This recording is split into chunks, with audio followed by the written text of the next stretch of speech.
পরিবেশ, বন ও জলবায়ু উপদেষ্টা সৈয়দ রেজওয়ানা হাসান বলেছেন, ভারত ও বাংলাদেশ উভয়ই সম্পর্ক স্বাভাবিক চায়।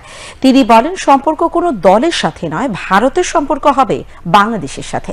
আজ সচিবালয়ে স্থানীয় সরকার বিভাগের সম্মেলন কক্ষে বায়ু দূষণ রোধে করণীয় শীর্ষক আন্তঃমন্ত্রণালয় সভা শেষে সাংবাদিকদের উপদেষ্টা এসব কথা বলেন।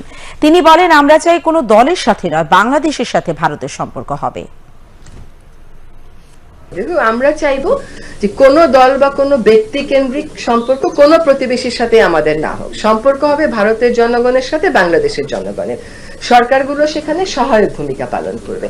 এখন ভারতের কোনো একটা অবস্থানের বিরুদ্ধে বা ভারতের মধ্যে সংগঠিত কোনো একটা ঘটনার বিরুদ্ধে বাংলাদেশের যদি কোনো দলের বা কোনো জনগোষ্ঠীর কোনো বিক্ষোভ থাকে, সে সেটা বলতেই পারবে। বাংলাদেশ একটা স্বাধীন রাষ্ট্র।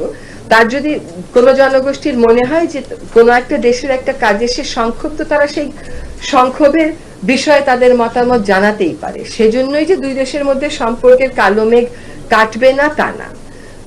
আমার কাছে মনে হয় যে এই ক্ষোভ প্রকাশের মাধ্যমেও কিন্তু আলোচনার একটা ক্ষেত্র তৈরি হয়। হ্যাঁ, এবং ভারতের সাথে তাদের যে পররাষ্ট্র সচিব এসেছিলেন, সেখানে সম্পর্কটা পুনর্মূল্যায়নের এবং নতুন করে যাত্রা শুরুর একটা প্রক্রিয়া শুরু হয়েছে।